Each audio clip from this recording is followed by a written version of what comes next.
can't believe we're here already. We've done the majority of the army at this point. We're on the corpse cart.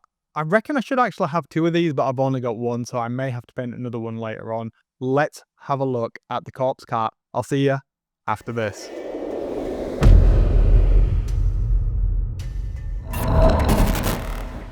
Welcome back, everyone. I'm Wayne. Thank you again for joining me. But stop. Don't move. Okay, if you've not seen the rest of the videos in this series, link up there.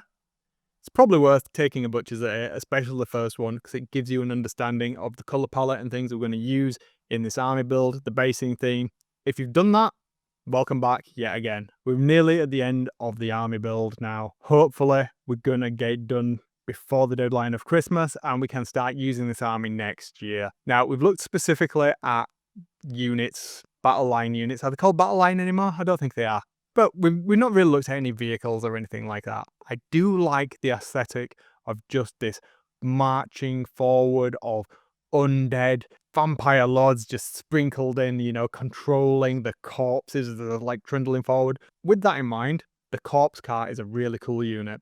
It's a pretty old unit as well, but I really like how it looks and I want to get it into the army. In this episode, we're going to take a look at that. It's a really cool model. Let's try and get it done because there's a fair amount of detail on there and I want it to look absolutely gross. But don't forget, comment, like and subscribe if you've not already. Thank you if you have. I do appreciate it. The channel is growing and that's really good. Thank you so much. So thank you. I genuinely appreciate it. Okay, let's have a look at how we painted this bad boy and crack on.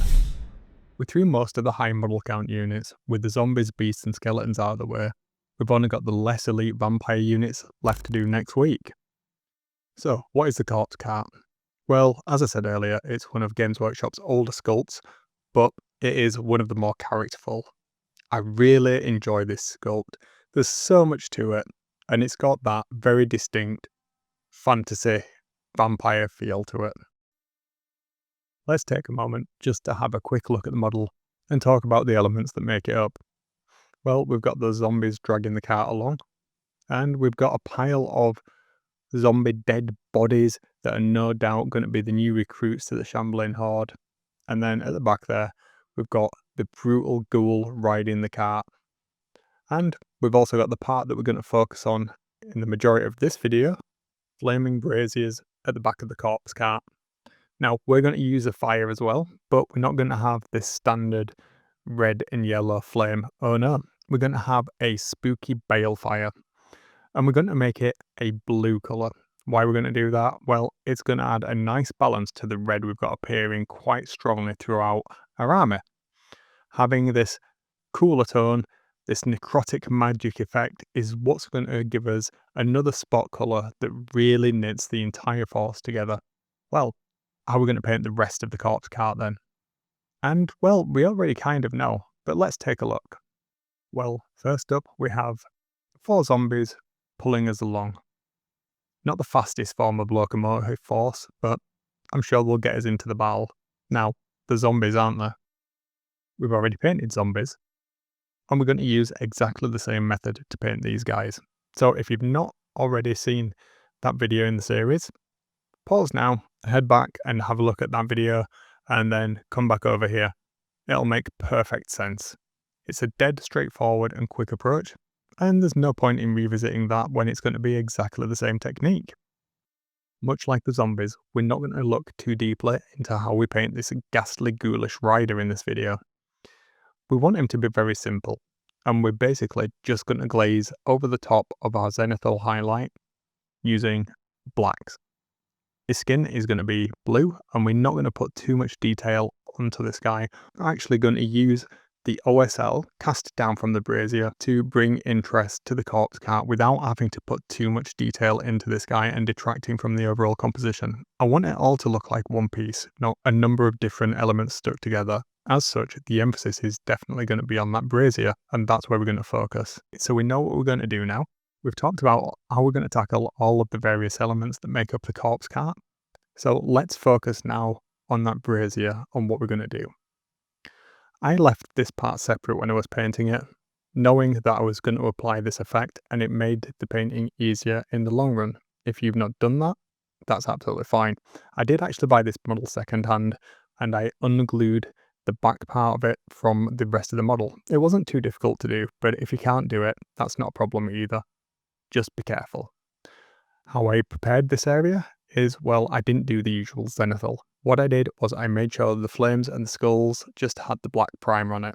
And the reason for that is we want to have the skulls, the lower part of the flame, to be the brightest part. So if we used a zenithal, that brightest part would be the top of the flames, wouldn't it? In this step, how we're going to approach it is get some white ink and white paint, whichever you want to use, it's entirely up to you. At the bottom of the fire, try and keep the top of the flames as dark as possible. That's really going to help us out later on.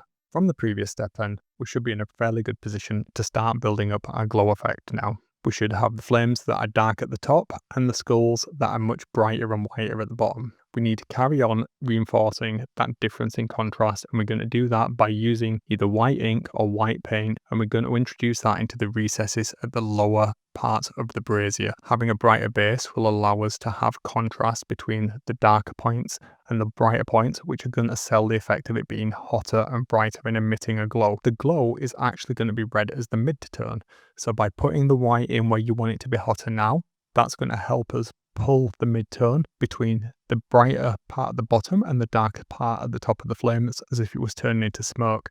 And that bit in between is what's really going to look like the glow. Onto the first part of the glow then.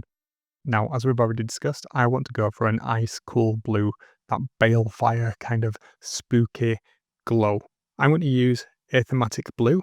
I think that's how you pronounce it. I'm not entirely sure. And it's a Games Workshop contrast paint that works equally well, either through an airbrush or if you're applying it with a traditional brush. What we're going to do is we're going to concentrate getting a thin glaze over the entire area that we want to glow. Not just on the fire, but the surrounding area. So you don't have to be too neat at this point because we've already got that dark part at the top of the flames. It will naturally be much darker than the brighter part at the bottom where we've built up those really strong whites. That's what's going to sell this effect. We're going to go backwards and forwards between the previous step and this step as many times as you want to create the level of glow that works for you.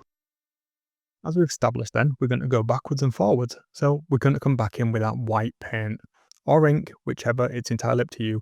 And we're basically going to use it much like we did in the previous step, but we're going to concentrate on a smaller area this time. And each time you do it, you want to pull it in closer to the bottom or closer to the source of what you want the glow to be. So in this case, I want it to be around the base of the skulls or the deepest part of the flame. And as I say, each time you do this backwards and forwards process, do it a little bit less, a little bit more concentrated into the center. You guessed it, we're going to come back in with the blue again. Now this is going to be the final round that we do it for us. We're not going to use the blue again at this point. We're just going to use it in a reduced area, much like we did with the white in the previous step. We don't need to go all the way up onto the dark parts this time, but what we are going to do is we're going to spray a little bit onto the back of the rider, that ghoul that's down below, and we're going to use that to represent the glow from this fire. Now we don't want it too bright because we've got the inverse square law. If that doesn't mean anything to you, don't worry, I'll be doing a video in the future that talks all about OSL. For our purposes, we don't need to worry too much about it being overly accurate. It'll look cool, and that's all that matters. We're almost at the end now. If you want to do another couple of iterations backwards and forwards between your glow and the white, then do feel free to do so. Since it's not a centerpiece, we don't need to oversell it too much. It's still going to look really good on the battlefield. Now, as you'll notice, I've come back in with the white this time and I'm doing it a little bit more selectively around the skulls. That's going to make those skulls really stand out and look like they're glowing blue. And the final optional step, one that is by no means necessary, is to introduce a darker blue to the higher points of the flame. Those parts that would be turning naturally into smoke if it was real fire, just attack the ends of those flames, keeping the blends nice and smooth, utilizing that dark base that we got in the very first step when we primed it. And once that's done, I think we're finished with this model. Let's take a look.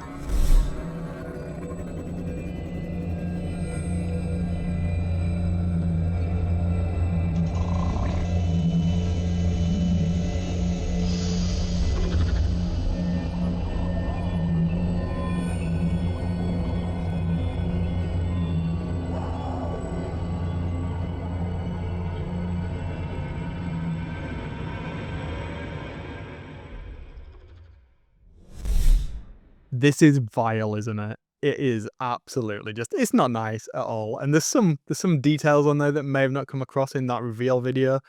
There's just, even though it's one of Games Workshop's older sculpts, it still looks really, really great. Have you painted this model? If you have, how have you painted it? Let me know down below. Link me up to your Instagram. I genuinely love to have a look.